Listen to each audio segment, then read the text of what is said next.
I am the land that listens. I am the land that broods, steeped in eternal beauty, crystalline waters and woods. The words of Robert Service are as compelling today as when the poet first trod the untamed frontier of the Yukon at the turn of the century.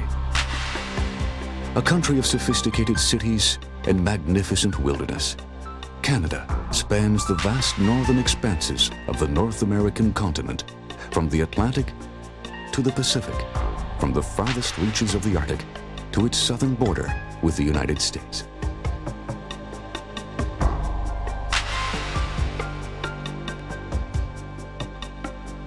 The mix of cultures that constitutes Canada ranges from the First Peoples to the descendants of the French voyageurs to the British, Chinese, and Ukrainians. Canada is not a melting pot, but rather a rich cultural stew. Each culture has retained its own character and flavor, while contributing its essence to what it means to be Canadian.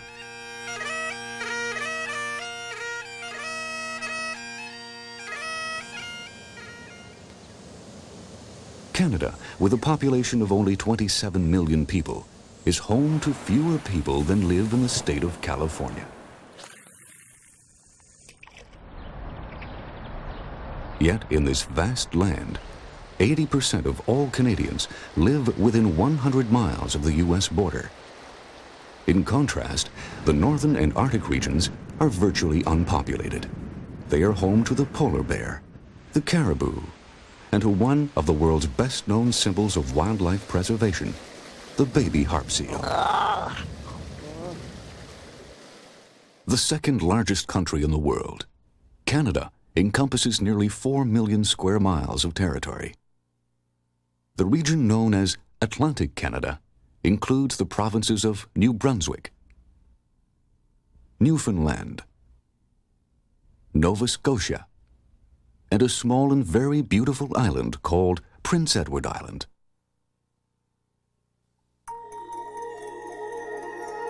First successfully colonized by the descendants of those who walked over the ancient land bridge across the Bering Strait from Asia, the nomads simply refer to themselves as the people. They include the Inuit and members of such powerful nations as the Iroquois, Athapascan, and Haida families. Within these families, the different tribes developed their own territories, culture, language, and religion.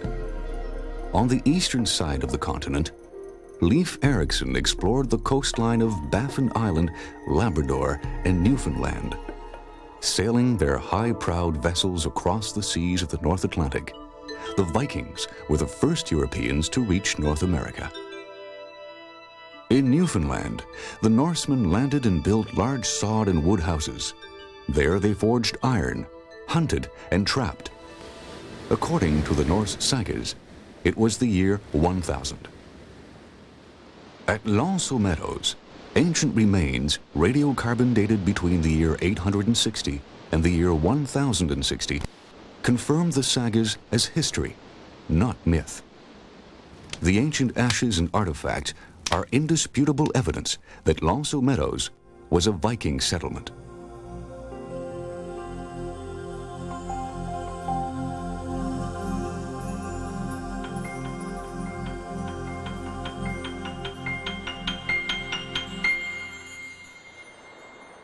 Nearly 5 centuries after the Vikings, the Anglo-Italian explorer John Cabot entered into his captain's log the sighting of the coast of North America on the 24th of June, 1497.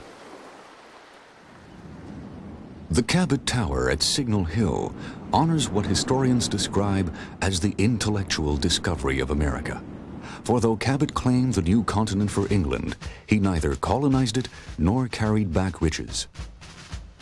Signal Hill, long a witness to Newfoundland's history, rises above the harbor of St. John's, the provincial capital. The memory of battles fought between the British and the French is kept alive by the Signal Hill tattoo. Royal Newfoundland Company, halt! Company, fire! Italian inventor Guglielmo Marconi's magical proof of things invisible was tapped out in Morse code when the world's first radio transmission was received on Signal Hill from Cornwall, England in 1901. The system of flags that once flew to warn sailors of the hazards of the sea are now replaced by marine radio frequencies, carefully monitored by all the ships at sea. The relationship between Europe and North America has always been strong, and communication of the first importance. It made sense that the first transatlantic telegraph cable linking the two continents should come ashore in Newfoundland, the closest point between Canada and England. In 1866, the last section of the cable was hauled ashore at Heart's Content. The first permanent European settlement of the land, now known as Canada, was established in 1605 at Port Royal, in the land the French called Acadia. Telling you the story of the Acadian people, we have to start off in their homeland, which was France. The Acadians were colonizers. They wanted to come and start a new life. They came and they based their economy on agriculture. Now, they were happy here under French rule, but eventually in 1713, with the Treaty of Utrecht, this became a British colony. And the Acadians were told that if they wanted to stay, they had to become British citizens, which meant defending England, signing an oath of allegiance. They refused, the British didn't push for a while, but eventually, after the 7 Years' War, the British couldn't trust the Acadians anymore. So they told them that they had to sign or leave. Acadians refused, and they were deported to the New England colonies. So they eventually left, migrated throughout the world, went to many places such as Martinique, Santo Domingo, France. Some came back here, and we have the cultures vibrant today. But the majority, as you may probably know, went to Louisiana, and you know them as the Cajuns.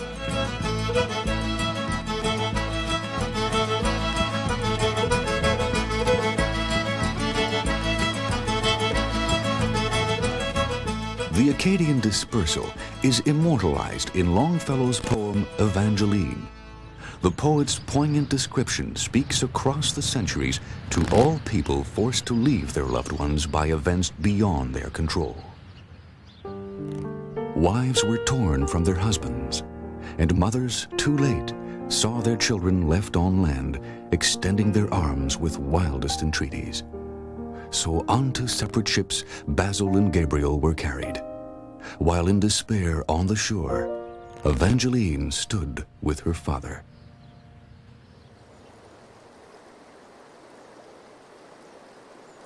Colonel Edward Cornwallis founded the city of Halifax in 1749, establishing British control in Nova Scotia.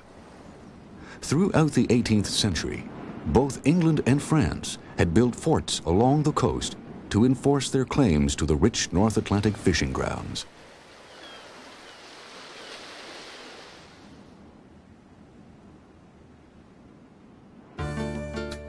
Busy stone warehouses and shingled counting houses along the waterfront have been restored to their centuries-old charm.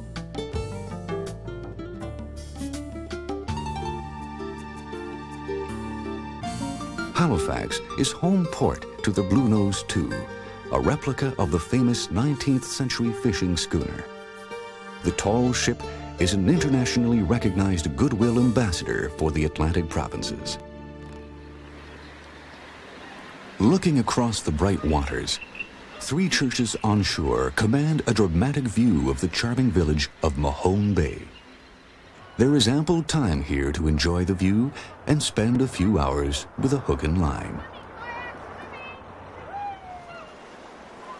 Another beautiful fishing village, Peggy's Cove, is widely famed for its lighthouse, which may well be one of the most frequently photographed in the world. It boasts its own post office and its own postmark.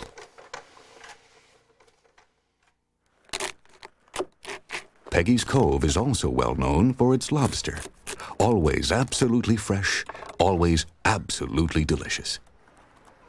We get our lobsters fresh from the bay, and people can come over and pick lobsters out themselves, or we will aid them in picking them out. Eating lobster is a skill, but having to practice is no hardship at all.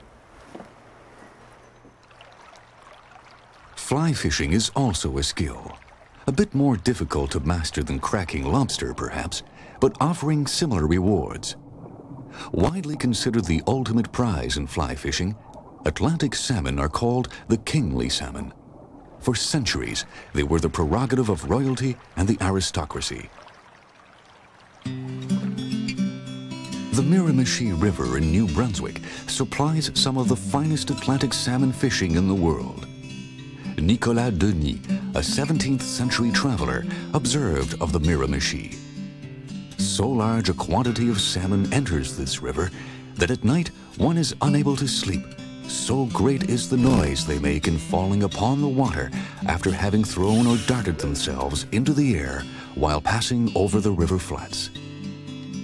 Like most North American rivers, the Miramichi fell on hard times. Pollution and overfishing devastated the spawning salmon. New Brunswick moved so effectively to protect the fish that the Miramichi River is now the most successful Atlantic salmon fishery on the continent.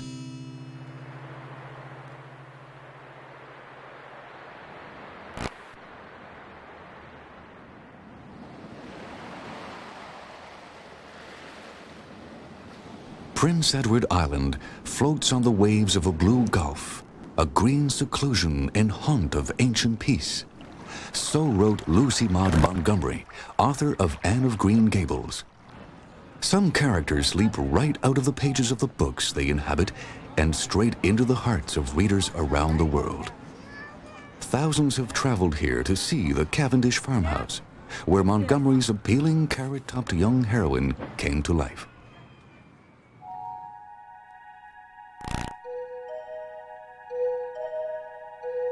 Helicopters from Prince Edward Island and the Magdalen Islands airlift wildlife adventurers to the ice floes to see the harp seal nursery. It is one of the premier wildlife experiences in the world.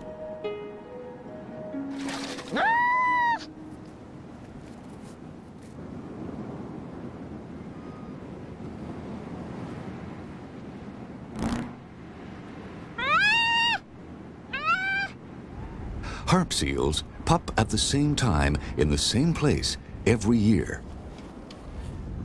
In March, the ice is littered with the black-eyed, sweet-faced creatures so familiar from wildlife conservation posters. It is possible to approach the pups and even pet them. Harp seals breed elsewhere, but nowhere except on the ice off the Magdalen Islands can they be seen so intimately.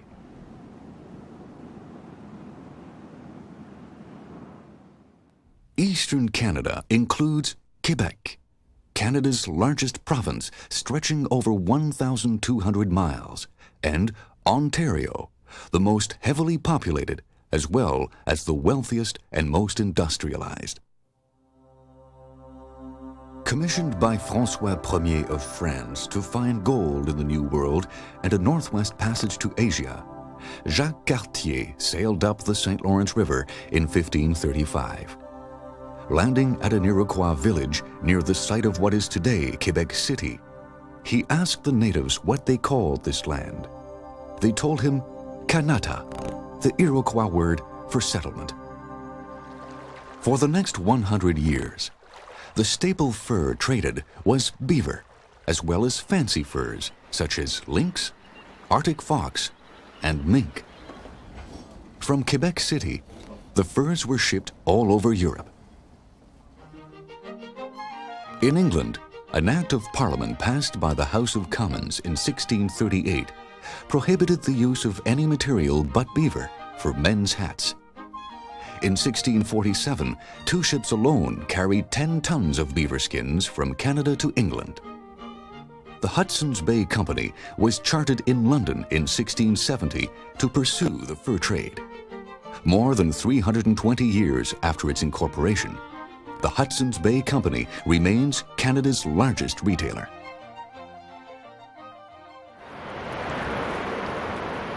First observed by Europeans in 1542, Montmorency Falls is a shimmering crystalline wonder.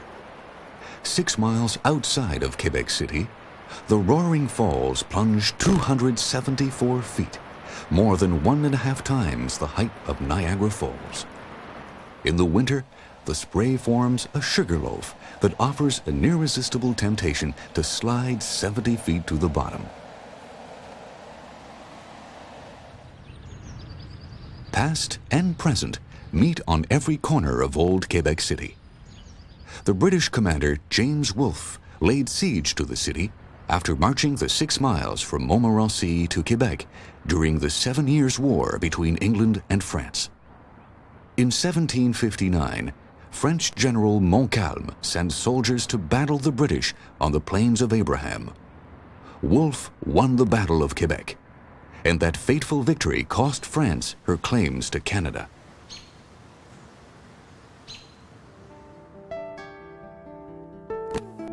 A ride or stroll through the old quarter of Quebec City is a journey through the 17th century.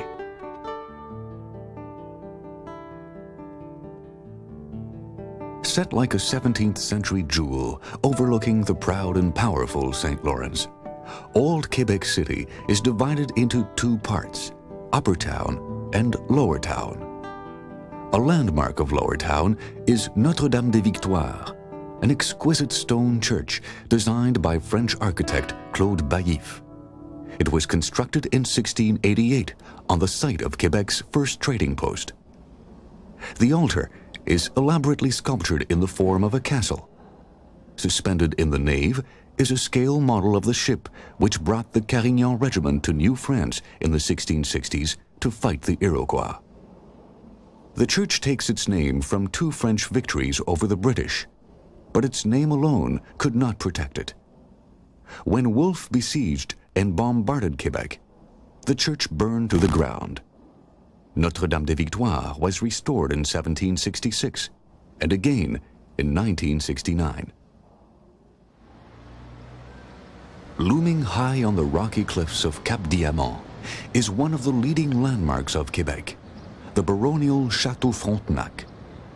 Built by the Canadian Pacific Railway in 1892, the Château Frontenac initiated a tradition of chateau-style hotels that became a uniquely Canadian architectural form. Quebec is a rich potpourri of old and new, of past and present.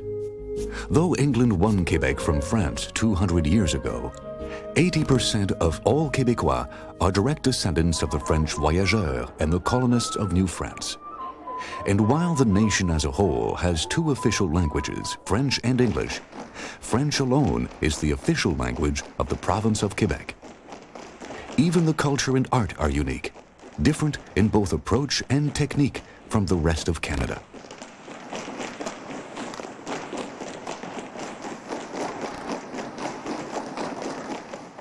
Steeped in the French language and French-Canadian culture from the day they are born, Quebec's artists often look as much to France for inspiration as to the rest of North America.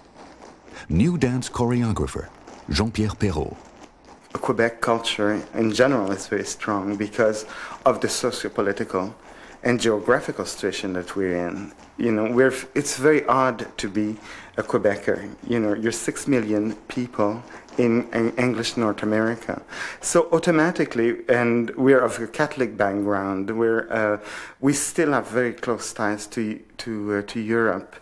So it created a very different people, and automatically it creates a different art. And I think that the dance that is created here, because it never followed any of the major masters of modern dance or the techniques, we had to form our own. And because of that, it gave us a lot of freedom.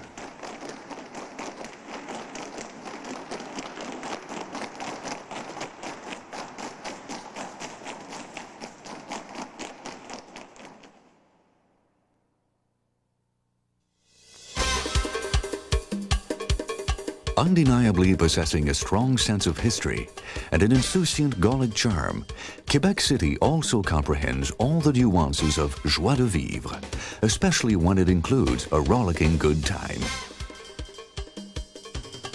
Sometimes described as the frostbite version of Mardi Gras, the Quebec Winter Carnival offers Québécois of all ages a chance to participate in carving elaborate ice sculptures, showing off their skating skills, or simply taking in the spectacle. It attracts professional ice skaters as well, including Olympic medal winners from around the world.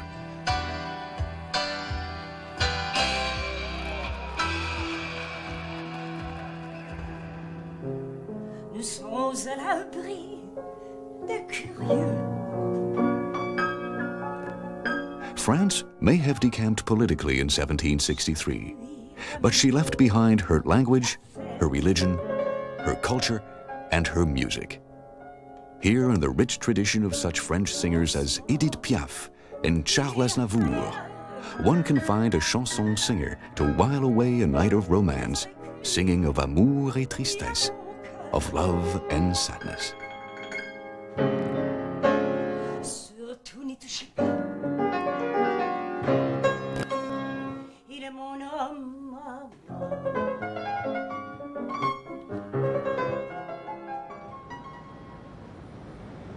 Jacques Cartier failed to find gold in Canada, but he was the first European to chart the shores and shoals of the St. Lawrence River. He was also the first Frenchman to step ashore on the island of Montreal, where the St. Lawrence and Ottawa rivers flow together, forming one magnificent and mighty river. In 1642, 36 missionaries, hired by the Society of Notre Dame in Paris to convert the natives to Catholicism, founded the city that would become Montreal. The fascinating history of the fearless voyageurs, the merchant princes, and the opening of the immense Canadian frontier lives today in the narrow streets of old Montreal. Vieux Montréal takes pride in its architectural heritage. The greatest concentration of 17th, 18th, and 19th century buildings in all of North America. It is famous as well for its concentration of exquisite restaurants featuring French-Canadian recipes. In this restaurant, we specialize in French-Canadian food. Feuilleté de caribou in pastry shell, caribou meat with spices, onions, fruit, ketchup, homemade. Sugar pie has homemade maple sugar and cream. It is probably the only cuisine in the world underwritten by a king. In 1663, the ratio of men to women in New France was 6:1.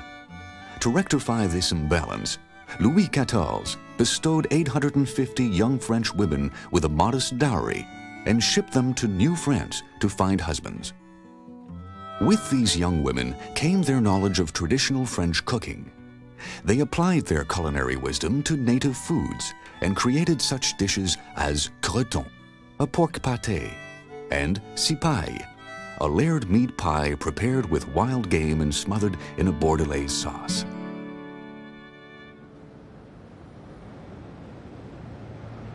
Mark Twain once described Montreal as a city where you couldn't throw a brick without hitting a church window.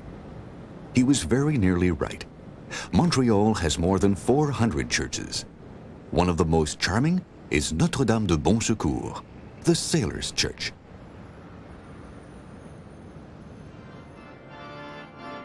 The most imposing of Montreal's churches, the neo-Gothic Notre Dame Basilica, was constructed in 1829. The dazzling altar is a tour de force of wood carving. Designed by Canadian architect Victor Bourgeot, the altar displays the exquisite mastery and craftsmanship of the French sculptor Henri Bourriche. This organ has 4 keyboards and pedal, 84 stops, 6,800 pipes. It is the largest organ in Canada, and it is a French symphonic inspiration from the 19th century. Built by the famed organ manufacturer Casavant Frères, this extraordinary instrument pours forth sound that sings and swells and soars, filling this sanctified space with music fit for the angels.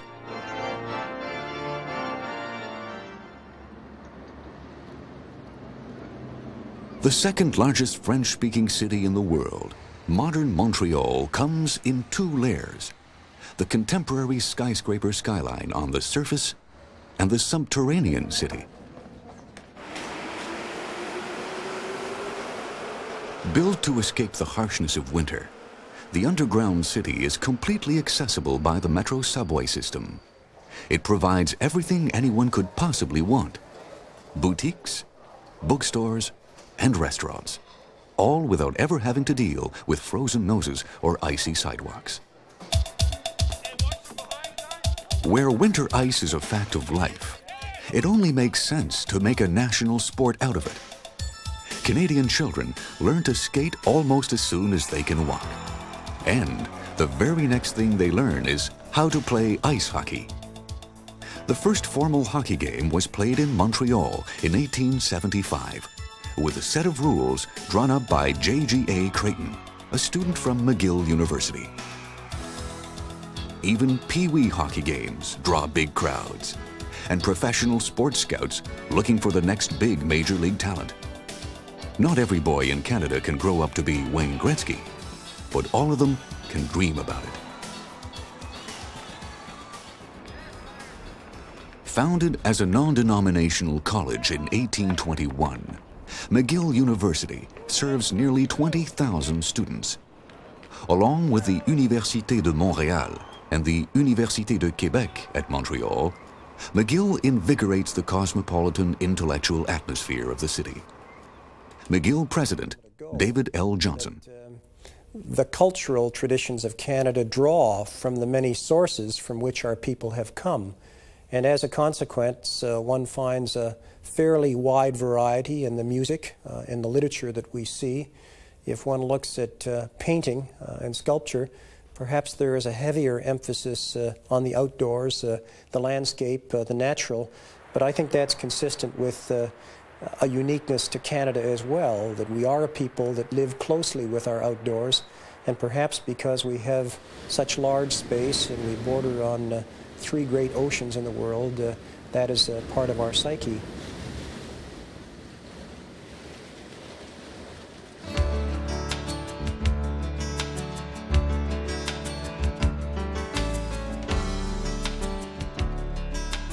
The scenery, wildlife, and the open-air sports all entice Québécois out of doors, whatever the weather. In the winter, they cross-country ski, ice skate, compete fiercely at ice hockey, snuggle up on sleigh rides, and skidoo Quebec's hundreds of miles of snowmobile trails.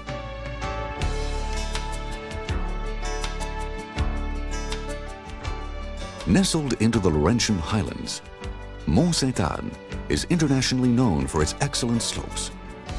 World Cup races have been held there for more than 20 years. It provides ski jumps and 55 miles of illuminated trails for nighttime skiing.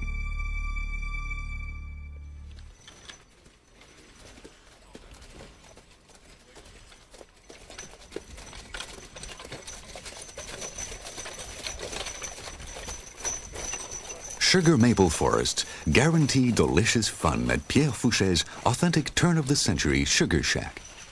Montrealers flock to the mountains to taste the best maple syrup in the country, sample old-fashioned snow candy, and partake in the pleasures of genuine French-Canadian cooking.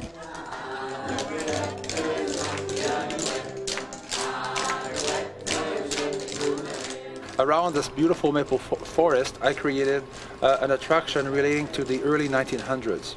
I built up, like the stories from my father in the early lumberjack days, log cabins, and where I cook the bread and most of the food that we serve in a huge wood oven made out of rocks. And then inside the dining room, we took apart 10 old barns and we built up the atmosphere of the early 1900s like at my grandfather's house, with table, with benches, oil lamps, hand-woven curtain, wood stove and fireplaces. And around all this, people can share the food and sing and dance and appreciate the old-fashioned ways of living. A Iroquois word meaning shining waters. Ontario is the perfect name for a province that sparkles with more than 250,000 lakes and rivers.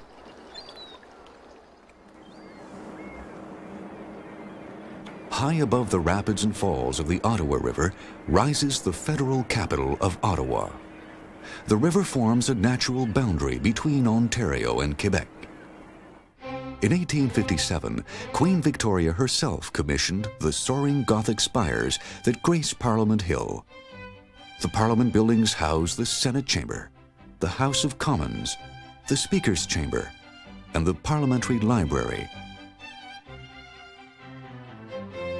The country of Canada is a constitutional republic consisting of 10 provinces and 2 territories.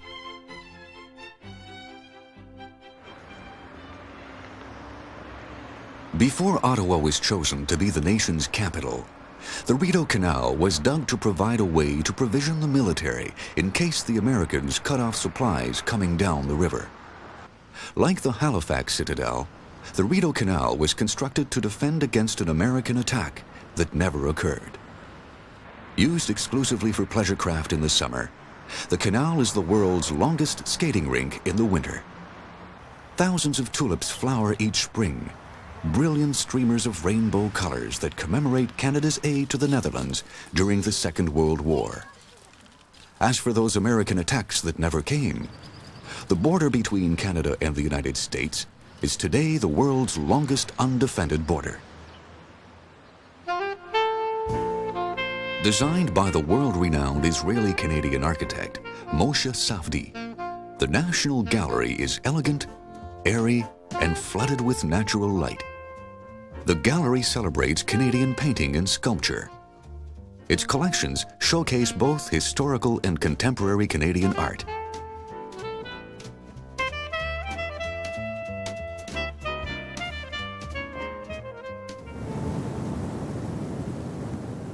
A sacred place of powerful spiritual significance to the native peoples, Niagara Falls bear the name the Adirondack originally gave them. Niagara, thunder of water.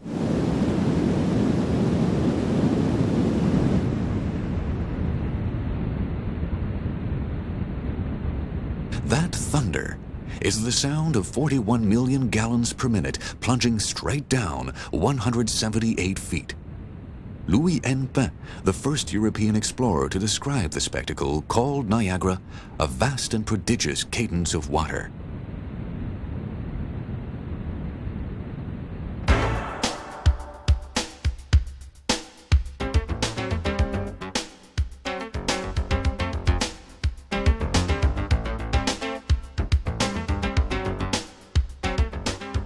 Bright lights, big city. Toronto is Canada's Big Apple, the largest city in Canada, home to more than 3 million. It is the country's financial center, the place to make it big. Toronto supports the arts, theater, ballet, and exclusive shopping boutiques that specialize in panache, charm, and elegance. Toronto also enjoys a rich architectural heritage. When the St. James Cathedral was completed in 1874, the steeple pierced so much farther into the air than anything else in town that sailors used it as a landmark.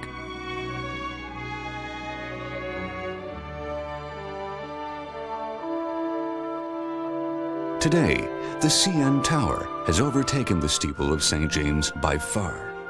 It is not only the tallest building in Toronto, but the tallest freestanding structure in the world.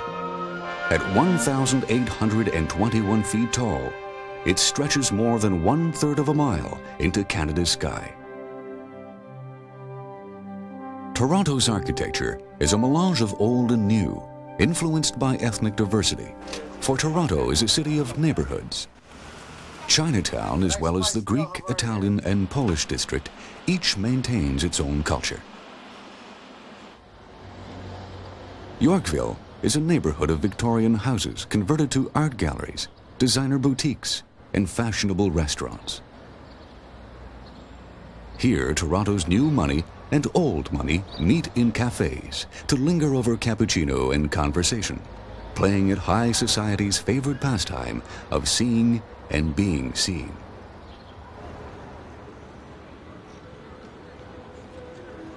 Everyone comes together at the Nathan Phillips Square ice skating rink, Whether skating hand in hand or dancing on ice, it's Toronto's most popular winter meeting place. The many people who have made their home here all contribute to the rich multicultural communities that take Toronto beyond the merely metropolitan and make it truly cosmopolitan.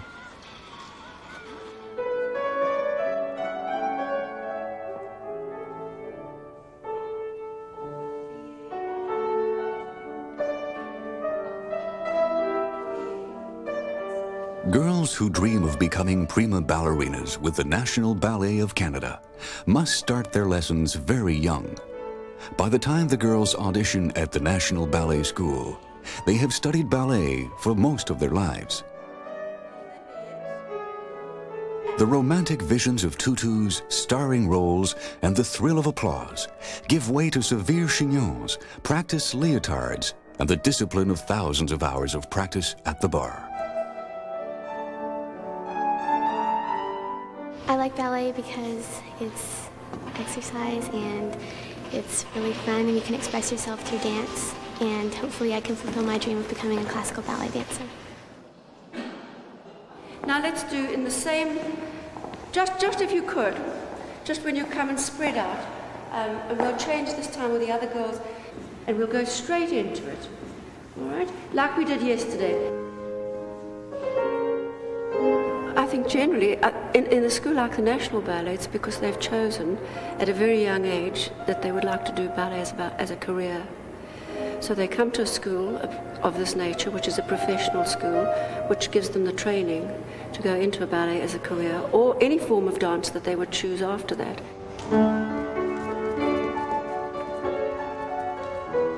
Aspiring ballerinas practice at the National Ballet School under the critical eye of their ballet instructor.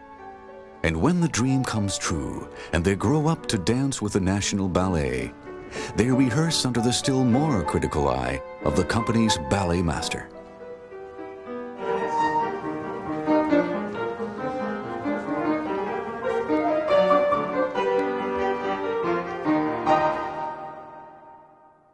Western Canada has an astonishing range of scenery, from Manitoba's subarctic tundra and Saskatchewan's rich farmlands to Alberta's majestic mountain peaks and British Columbia's coastal forests.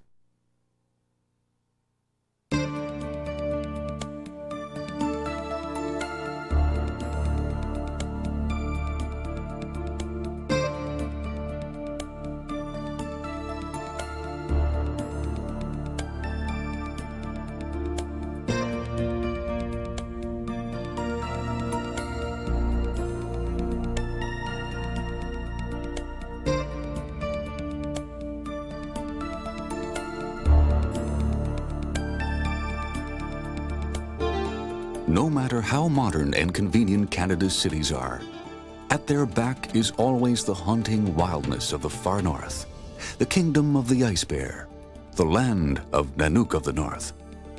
Polar bears are creatures of the far north and the Arctic. They are found nowhere else on Earth. At Churchill, Manitoba, polar bears gather every November, for it is near Churchill that Hudson's Bay first freezes into solid ice. Churchill is equipped with a polar bear siren that sounds whenever a bear is spotted ambling down a street or pawing through the town garbage.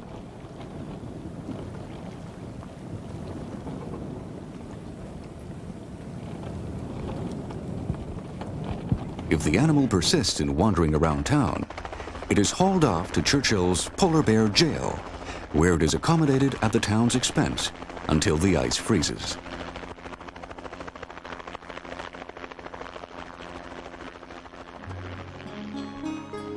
Polar bears hunt seals, but before they can go out onto the ice to stalk their prey, the ice must be solid enough to support their tremendous weight. Adult males can weigh 1,500 pounds, 3/4 of a ton of pure predator.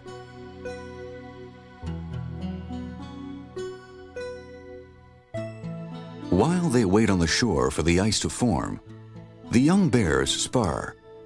They learn important lessons in self-defense from wrestling and mock biting. When the time comes to pick a mate, protect a kill, or defend a cub, Polar bears fight, sometimes to the death.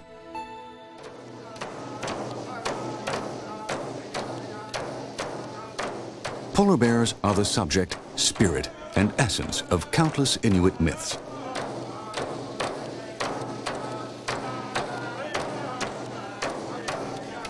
By far the largest Arctic animal, polar bears are also intelligent, inquisitive, and highly individual.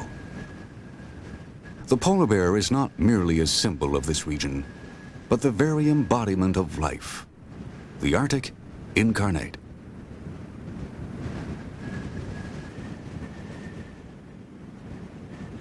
The great white bears are not the only creatures that have adapted to Arctic conditions.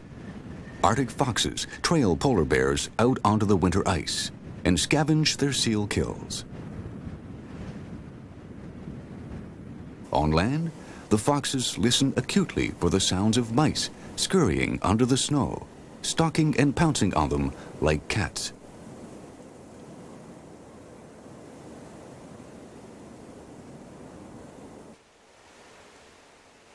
Most Arctic animals, the polar bear excepted, change coats from white to brown to match the snow in winter and the tundra in summer. The fox, the ptarmigan, and the snowy owl all wear camouflage.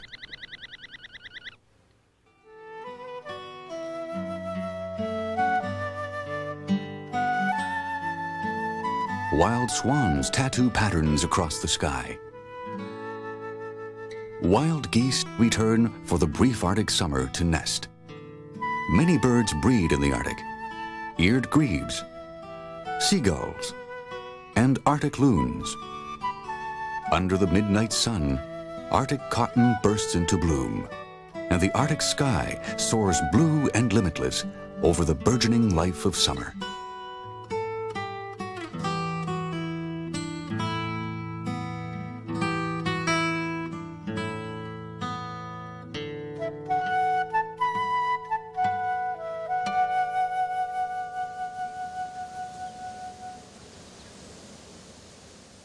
The golden fields of summer stretch endlessly across the prairies of Saskatchewan. The breadbasket of Canada, Saskatchewan is prime wheat country, the size of Texas, and one of the great wheat-growing regions of the world. But the financial demands of the family farm are changing, and it has become difficult for the new generation of farmers to prosper. Farming would be the ultimate way to spend your life.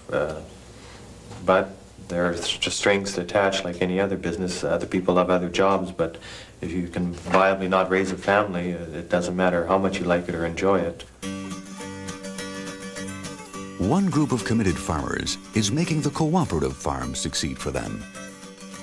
Similar in many ways to the Mennonites and the Amish, the Hutterites originated in Moravia in the 16th century. After settling in various countries of Eastern Europe and the United States, each time fleeing persecution, the Hutterites immigrated to Canada in the early 20th century. The families have clung tenaciously to their religious beliefs, ancestral German dialect, and the customs of their forefathers. A brave and stalwart spirit has served them well. Hutterite farms are among the most productive in the land.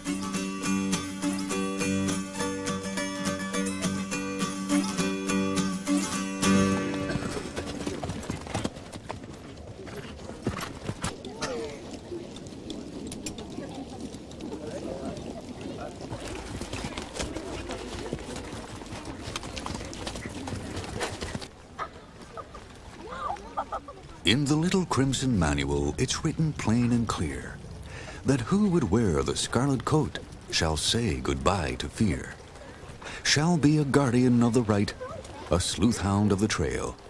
In the Little Crimson Manual, there is no such word as fail.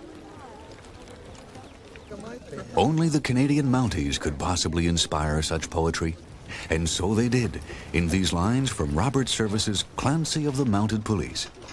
But then, no police force in the world possesses as romantic a history as the legendary Royal Canadian Mounted Police. The RCMP began as the Northwest Mounted Police. Their mission? To tame the West. To their eternal credit, they did it wisely and well. During the first years of their existence, the Mounties used negotiation, not force of arms, to enforce the law on the vast frontier.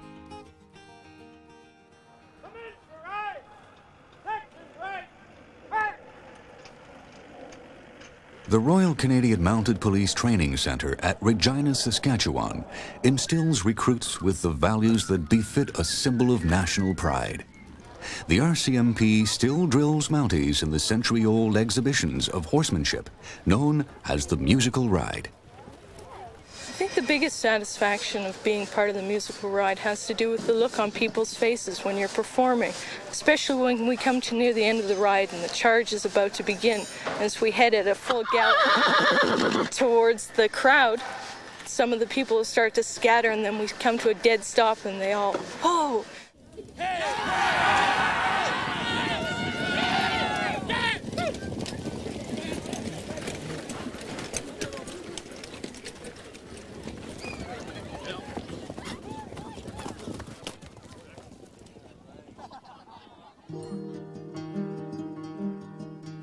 On the east side of the Continental Divide, high in the Canadian Rockies, lies one of Alberta's natural jewels, Banff National Park.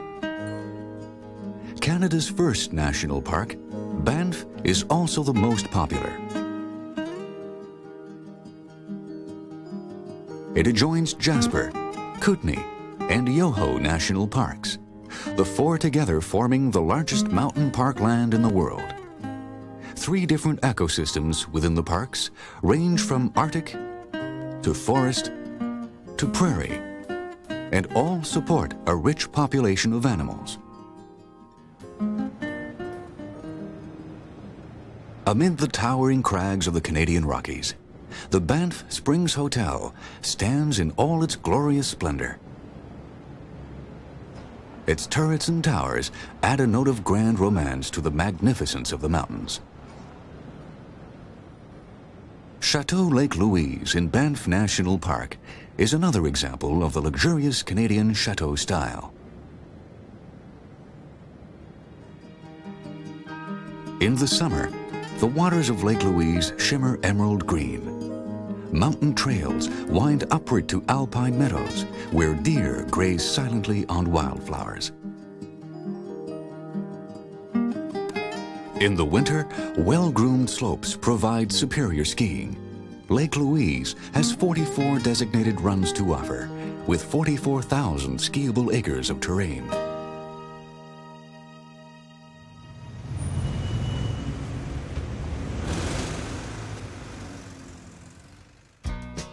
The quintessential western city, Calgary, sits at the point where the long prairies meet the tall mountains. Calgary can legitimately claim to having been present at the birth of the Northwest Mounted Police. In large part, the force was founded to put the moonshiners out of business at rowdy Fort Whoop-Up, not far from Calgary. Cattle ranching and the Alberta oil fields brought prosperity to the growing city. Skyscrapers and architecturally innovative buildings such as the Saddle Dome define Calgary's distinctive skyline.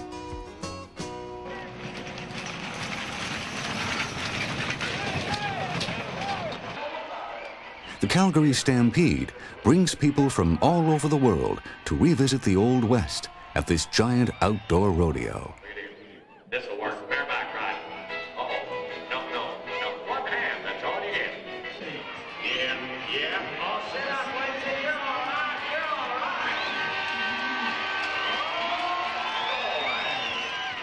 I thought you were going to take some time there, buddy. Not far from Calgary, at Dinosaur Provincial Park in the Drumheller Badlands, thousands of dinosaur fossils have been excavated.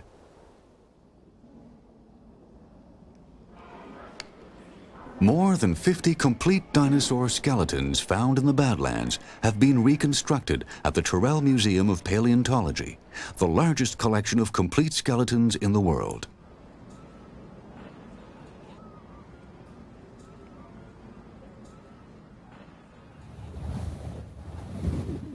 The French explorer Cartier called Canada the land God gave to Cain.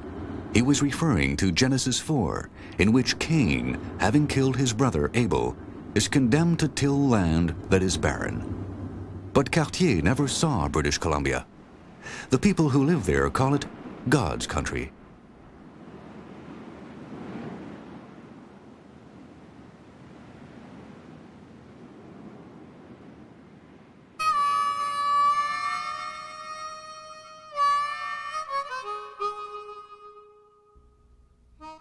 In 1871, the Canadian Confederation promised rail service to British Columbia within 10 years if British Columbia would join the Confederation. Asserts one historian, bonds of steel as well as of sentiment were needed to hold the new Confederation together. Without railways, there would be and could be no Canada. British Columbia accepted, and with that decision, expanded the borders of Canada from the Atlantic to the Pacific. The first transcontinental train left Montreal on the 28th of June, 1886, and arrived in British Columbia 6 days later. If we can't export the scenery, we'll import the tourists, declared William Van Horn, president of the Canadian Pacific Railway. Snaking through half a dozen mountain ranges between Banff and Vancouver, the Rocky Mountaineer winds its way through some of the most scenic mountain passes in the Rockies.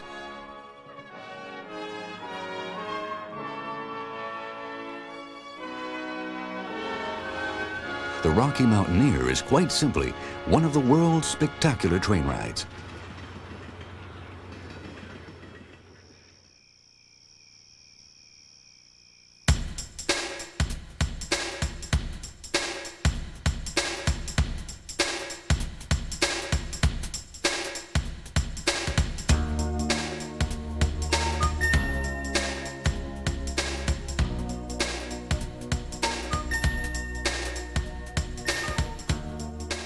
West of the Rockies lies one of the most exciting cities in Canada, Vancouver.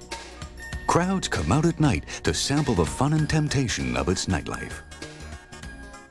But the lights of the night give way to sunrise as the morning warmth blankets the mountains surrounding the city.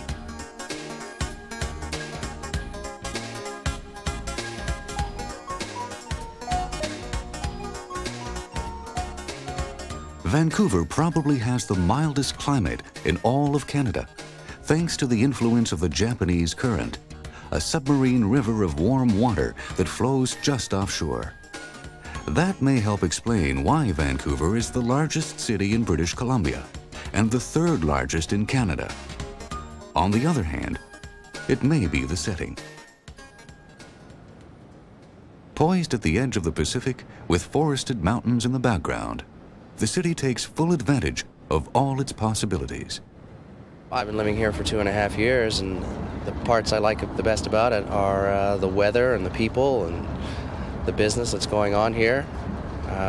Climate's fantastic. You can sail one part of the morning and then ski for the afternoon, and then, you know, be out partying, having a good time in the night. So it's a lot of fun. And of course, Grouse Mountain and its skiing are only 15 minutes from downtown. With 1,000 acres of sun-filled gardens and cool, dark forests, Stanley Park is the largest park in Vancouver. Accessibility for everyone makes a beautiful day all the more special. Even a stroll along the seawall can provide a good chance of seeing seals, migratory ducks, or a great blue heron.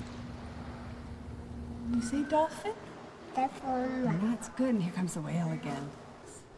Tucked into a corner of Stanley Park is the Vancouver Aquarium. More than 9,000 aquatic animals call the aquarium home, including beluga and killer whales.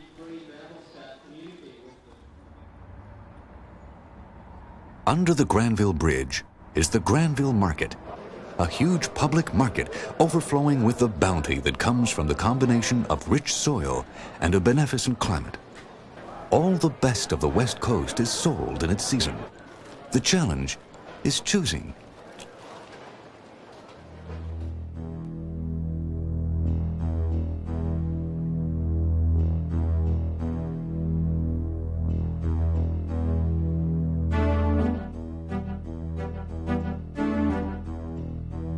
On Vancouver's western edge, along the Pacific, lies the University of British Columbia Museum of Anthropology.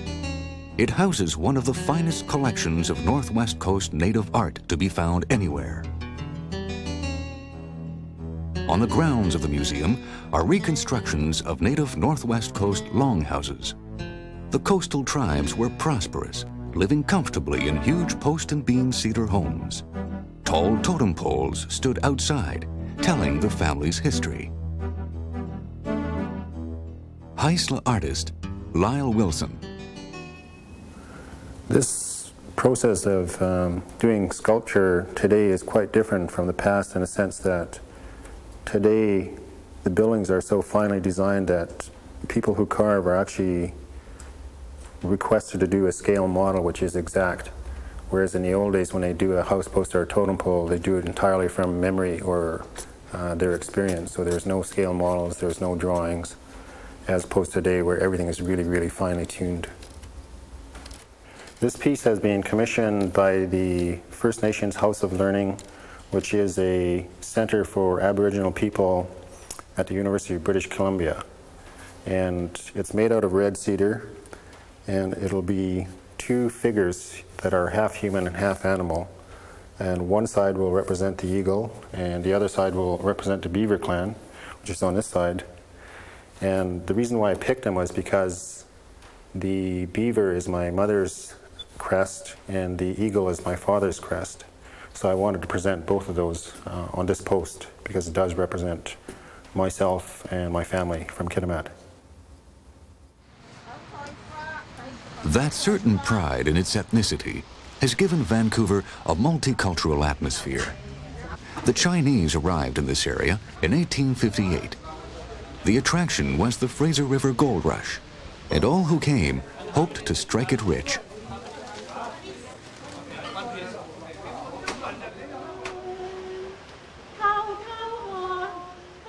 Today, Vancouver is enriched and enlivened by its substantial Chinese population.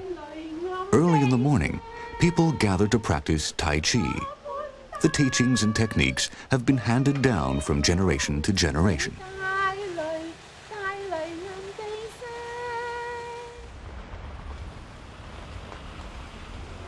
A short ferry ride away from the city of Vancouver is Vancouver Island. The island is named for George Vancouver, the English navigator who charted much of the continent's northwest coast. Vancouver Island is a microcosm of all of Canada. It has an exquisitely civilized city, Victoria. And in the interior, splendid wilderness. Victoria has been accused of out-Britishing the British. It has imposing parliament buildings, a glorious English-style garden miraculously fashioned out of an abandoned quarry called Bouchard Gardens, and the matchless turn-of-the-century Empress Hotel.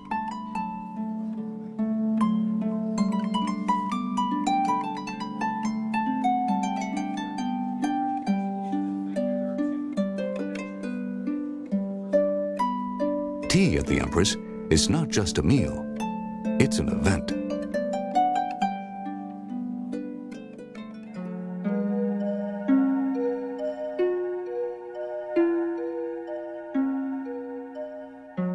A challenging sea kayak trip north to the Queen Charlotte Islands is like taking a journey back in time.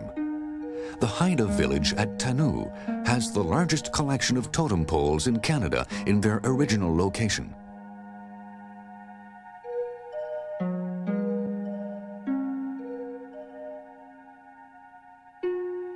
The Haida who settled this wild coast left behind these towering sentinels to haunt the peace of this silent wilderness.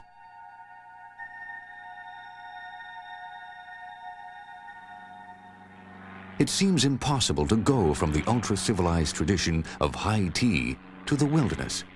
But that is how Canada lives, an amazing and marvelous melange of modern sophistication and untouched, untamed frontier. The Yukon Territory was opened up by the gold seekers of the Klondike Gold Rush in the 19th century. Adjoining the Yukon, the Northwest Territories constitute 1/3 of the landmass of Canada, by far the largest political subdivision in the country. It extends to within 500 miles of the North Pole and includes the islands of the Arctic archipelago, among them Ellesmere and Baffin Islands. Located on the north arm of Great Slave Lake, amid the jagged rocks of the Precambrian Shield, Yellowknife is the capital and the only city in the Northwest Territories. Gold was discovered in 1896 by miners on their way to the Klondike, but the gold rush didn't get underway in the Northwest Territories until 1934. Today, subsistence fishing keeps the native people of the Northwest Territories living in close touch with nature and their tribal traditions. This harsh land is unforgiving. Only knowledge of the ancient ways can ensure survival.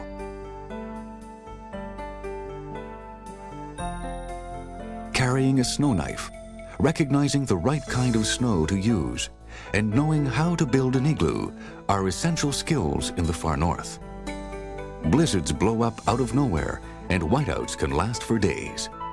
To survive, one must read the horizon constantly and anticipate.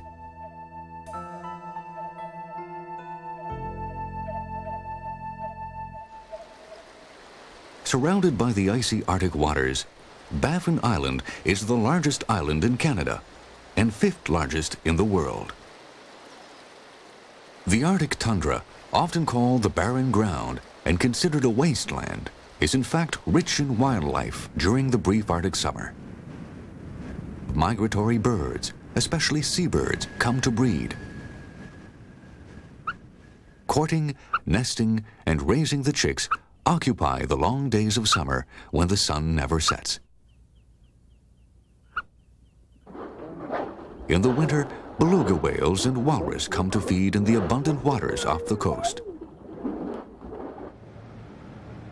Magnificent with glaciers, waterfalls, and splendid isolation, Auyuittuq National Park on Baffin Island is the first and only national park in Canada north of the Arctic Circle. Neither food nor shelter is available. Everything must be packed in. During the day in the park here, the climate and the location is, especially with the weather, with lots of mountains like these, weather may change 3 to 4 times a day.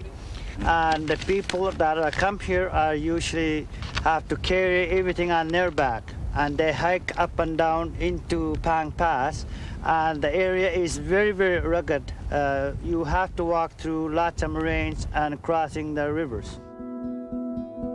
Named for the Yukon River that flows in a sinuous curve westward through Alaska to the Bering Sea, the Yukon Territory may be Canada's most romantic frontier. The name is derived from the native word Yukon-a, meaning Great River.